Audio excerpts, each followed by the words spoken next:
Walls, I hope you're watching the Cat Cave.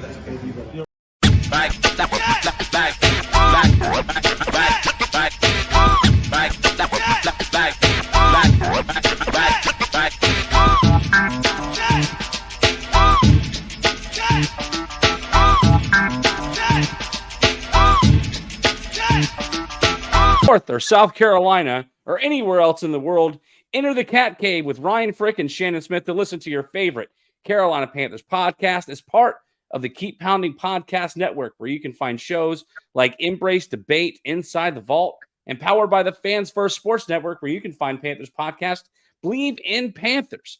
I am Ryan Frick alongside Shannon Smith, and I don't know how to start this show off. Shannon, how you doing today, bud? I'm doing well, man. Wish I could be doing better with the Panthers football we've been watching, but we'll see. Yeah, let's go ahead and get into it because I know there was breaking news this week, and we're going to get to that. We're going to spend most of the show on that, but before we get into the big happenings in Charlotte, let's go ahead and talk about last week's game where we saw the Carolina Panthers drop to 0-2 on the season. So their opportunity for 0-17 is still alive as the LA Chargers come to town and knock off the Panthers by the score of 26-3. Bryce Young goes 18 of 26 for 84 yards, a career low, 0 touchdowns. He had an interception. He did, however, as I changed the graphics here, we did see an increase in the run game behind Chuba Hubbard. Had himself a decent day, as we know he's capable of 6.4 yards a carry on the ground. I don't know if we want to talk about offense versus defense because there's not much offense to talk about. But, I mean, the offense stepped up. They got to Justin Herbert. They got an interception by way of J.C. Horn. And they got Justin Herbert under pressure. Shannon, what were your thoughts watching this game? Because it was like, I don't know. I don't want to put words in your mouth. I think the defense was a little inspiring considering the offense did absolutely nothing. What were your thoughts on this game?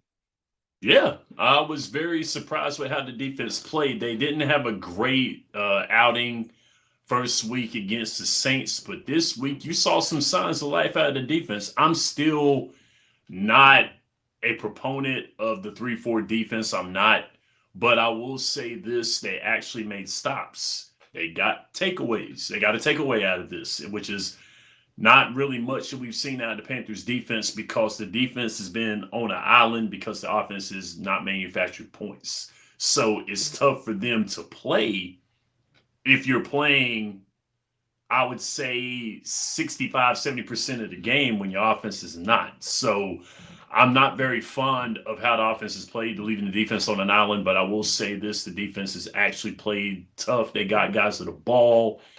And there were tackles in the backfield, which is, stuff that you should be saying about a good defense, but, it's basic things that, other defenses say around the league. But it's a step in the right direction for the Panthers, so I will say.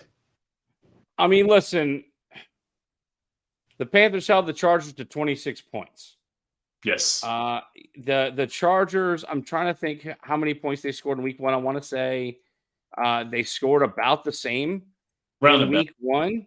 Their passing game has not been what it should be, and that's because they don't have the weapons that they had in the receiving core like they did last year. They got youth in that receiver spot, Ladd McConkey. Yeah. My bad. Sorry about that. But yeah, man. They've got different guys like in different spots now, got young guys in there, Hayden Hurst guys there. There's really not much to talk about with their passing game, but their running game is what did it. Yeah, J.K. Dobbins has been a star for Los Angeles through 2 weeks. Matter of fact, the Chargers put up 22 points in a win over the Raiders in week one. There we go. To tack that on with 26 points against the Panthers in week two. Mm-hmm. And if you think about it, the Raiders just knocked off the Ravens in week two. So the Raiders don't look like a terrible team. No. But let's go ahead and I don't want to say excuse the Saints loss.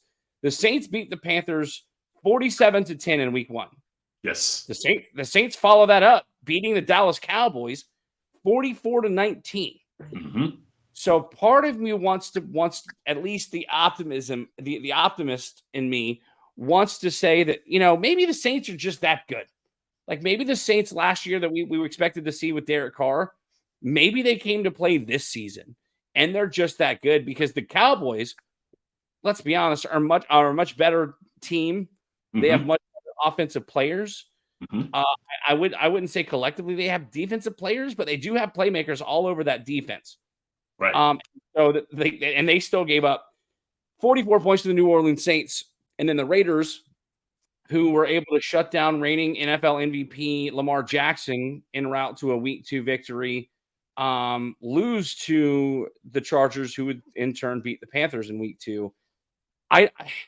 Part of me wants to say that they played a couple of really good teams in Week 1 and 2. Part of me also wants to say that the Panthers are just not good.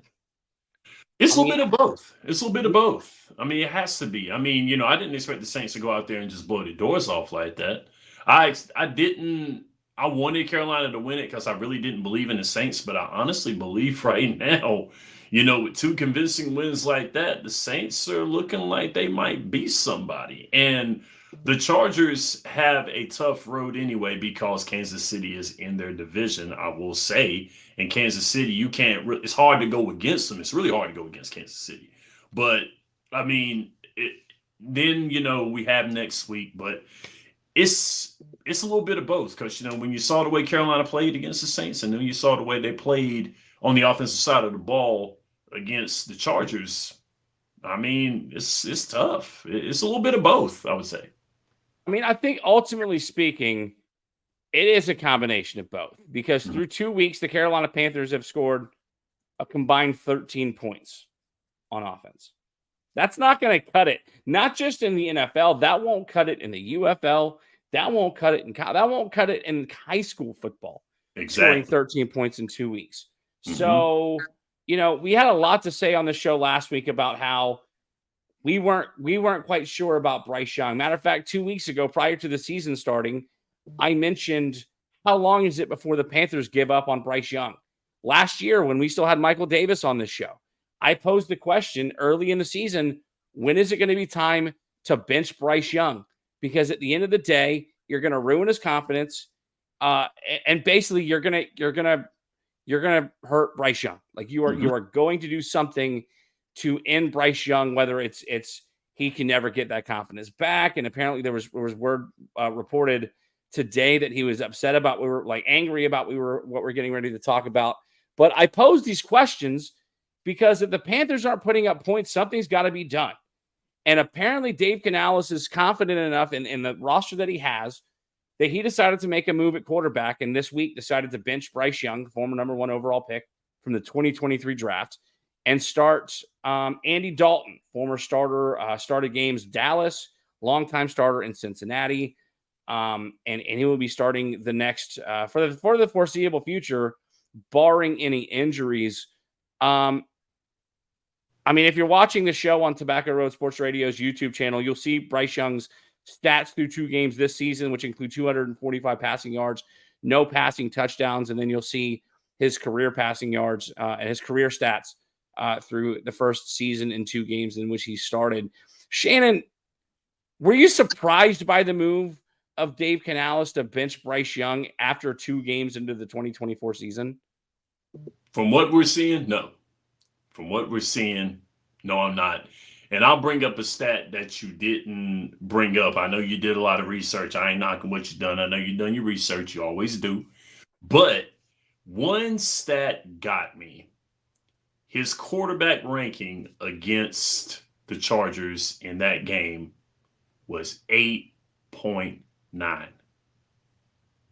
8.9. It's pretty low. I mean,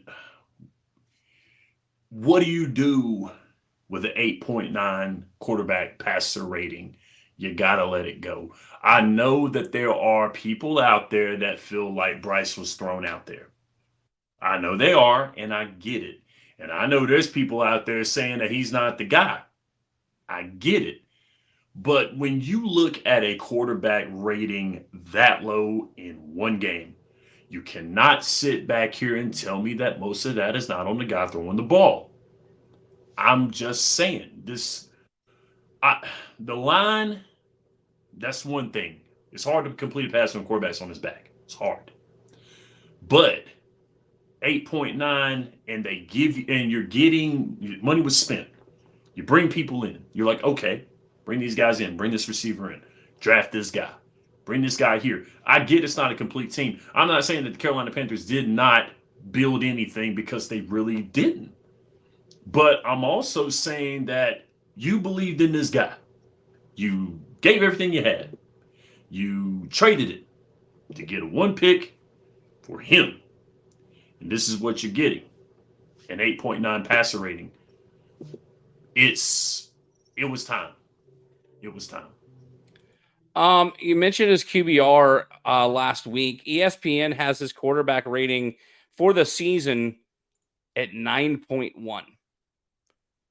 We talked about the fact that the Panthers loaded up on this offensive line with 2 heavy-duty guards to protect for Bryce Young. And yes, not all of it falls on the offensive line, but through 2 games this season, he has taken 6 sacks, 4 against the Saints, 2 against the Chargers. Listen, I've been asking this question since, I believe, week 6 of last season. Yes. When is it going to be time? And listen, I've also, a lot of the things that you said, people are saying, I have said on this very show that it's been long overdue for him to be benched based on performance alone. Yes. Based on his first interception of the season in last week's game against the Saints, where he walked off the field kind of smiling and laughing. And I had somebody sort of try to compare that. Like, well, some people have a different reaction, a different visceral reaction when it comes to stress. Some people, when they're stressed or when they're nervous, they smile and laugh. And I'm like, that was not a nervous smile or laugh. No, it wasn't. That's not what that was. It was not. And so that was the point in time when I realized that I don't think Bryce Young is the guy. Mm-hmm. I don't think that Bryce Young has, and I'm not trying to take a doo-doo on the guy, right? Like, right. Let's be honest. Bryce Young is a fine young man. Okay? Yes. I don't think anybody's ever had anything to say about his character.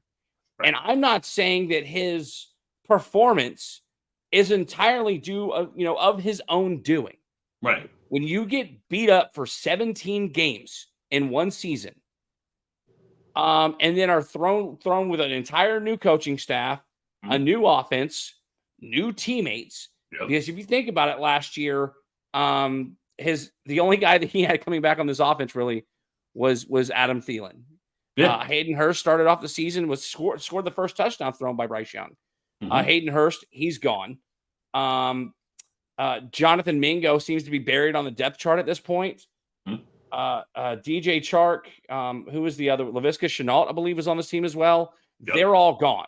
They're all gone. Right?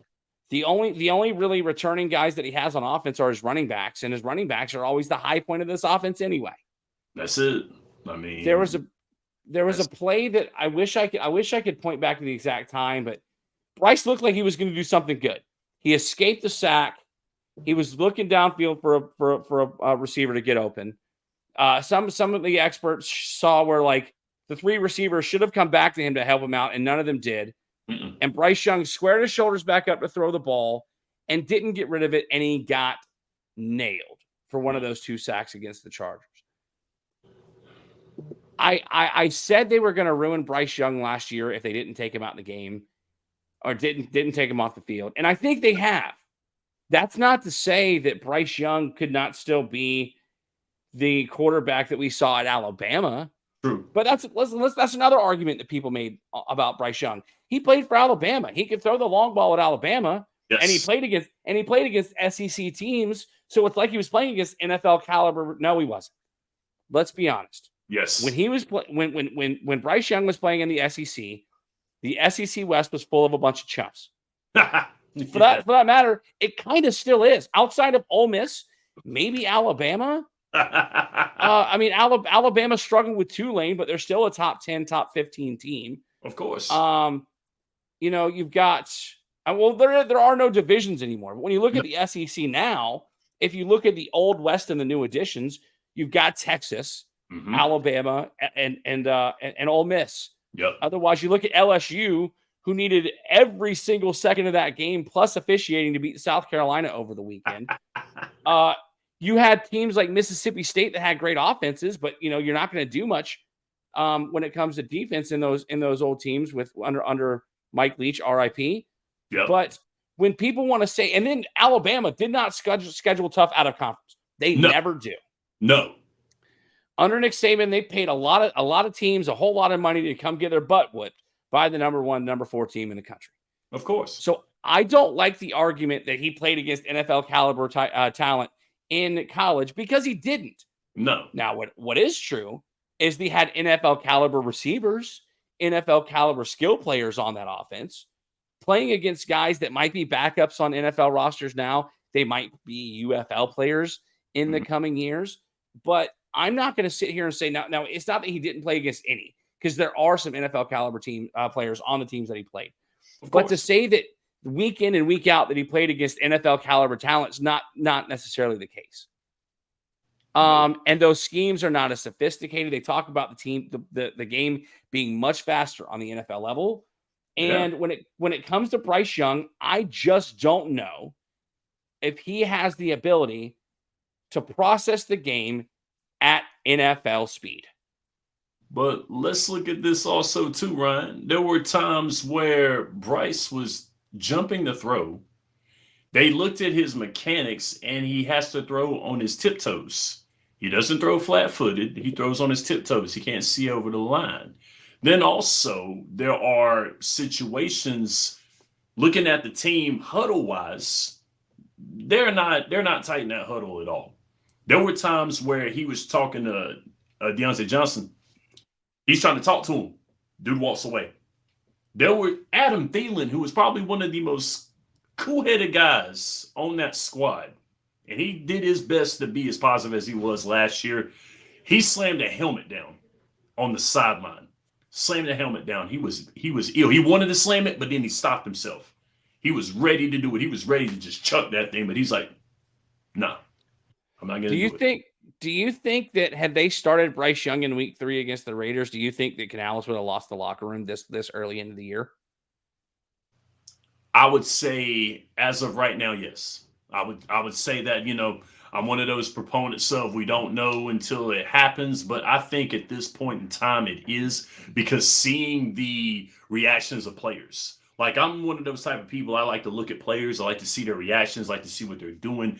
There's nobody in that locker room. I don't know who is. There's got to be somebody. There's got to be a presence in the locker room, but there is nobody in that locker room. That locker room is in disarray. That huddle's in disarray. That bench is in disarray. You look at teams around the league, and that's something, doing a podcast like this, when I watch football, when I watch other teams play football, I look at their benches. I look at their huddles. I look at their coaches, like, talking to them. I don't see none of that. I don't see none of that on Carolina's squad. I don't see none of it. I mean, Canales, you see him, trying to cheer, trying to be that guy. I'm not a person that says you got to have a backbreaker of a coach. You got to have a coach that's going to be in your face, yelling, screaming, and busting and cussing. I'm not saying that. But I don't know if Dave Canales is one of those people that's going to get in this guy's face and say, what are you doing? I don't know if he is. I mean, I don't know if it's new school coaching, because, you have that emphasis on, new school coaching, lighter practices, coaches being more in touch with players, which is not wrong. I'm not saying it's wrong, but it just depends on the scheme that you have as a team. It depends on your culture as a team. It depends on your attitude as a team. What type of team do you have? Because you've got coaches that fit with certain players and vice versa. You have teams that have an identity. And what is Carolina's identity? Do you know, Ryan? Uncertainty is the identity of the Carolina Panthers. They're on their 3rd coaching staff in 3 years. They gave away the house to go get Bryce Young. They're still giving away their 2nd-round pick this year to the Chicago Bears for a quarterback they took number 1 overall that is going to be sitting on the bench this weekend. Mm-hmm. I don't necessarily think that Bryce Young is done as an NFL quarterback. I personally, if it were me, and I think I may have mentioned this on last week's show or on my other podcast, Tap Outs and Touchdowns. If I'm the Panthers, at this point, you're not going to get much if you try to unload Bryce Young. No. If I'm Carolina, I'm calling the New Orleans Saints. And I'm just throwing it out there. I'm going to offer Bryce Young and maybe a third or a fourth to go and get Spencer Rattler. Because if there's one quarterback that came out of the draft last year that can handle a really bad offensive line and having to go get on the run to get the ball out, it's Spencer Rattler. His last year in South Carolina, I don't know how many sacks he took off the top of my head, but I know that most South Carolina fans would venture to say that if we had half of an offensive line, we may, and maybe if Juice Wells hadn't quit on the team, South Carolina may have won 8 games last season instead of 5. But nevertheless, like at this point, like you can't cut Bryce Young, and it would be really stupid if you did. No, I can't. But David Tepper, being the worst owner in sports, has put this organization in such a bad place that it's still worse. It doesn't matter if Bryce Young starts next week or starts in week 14 or whatever the case is. We are at another place where we were when Carolina drafted Cam Newton. They did just drafted Jimmy Clausen out of Notre Dame. Didn't turn out to be the guy that they wanted. Wound up with a number 1 overall pick because of how bad they were. And they drafted Cam Newton, and Jimmy Clausen was a flash in the pan, never to be heard from again, right? The Carolina Panthers could very well wind up with the number 1 overall pick in this year's draft. At this point, I don't see a game on the schedule that I think they're capable of winning. I thought the Giants may have been, but with the way that the Giants played against the Commanders this past weekend, despite not having a touchdown score on them, and they still lost, they were still able to hold Washington out of the end zone. Yes. And with an offense that is as bad as Carolina's, I don't think it's out of question to think that the Giants could come in and beat the Panthers. Not to mention this Brian Burns revenge game.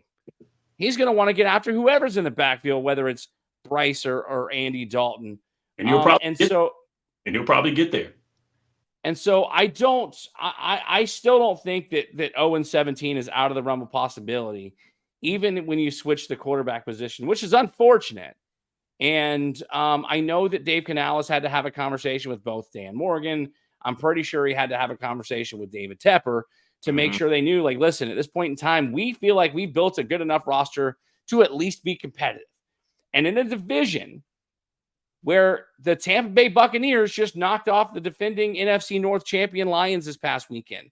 We've already talked about the Saints putting up over 40 points in both of their 2 games, including one against the defending NFC East champion Dallas Cowboys.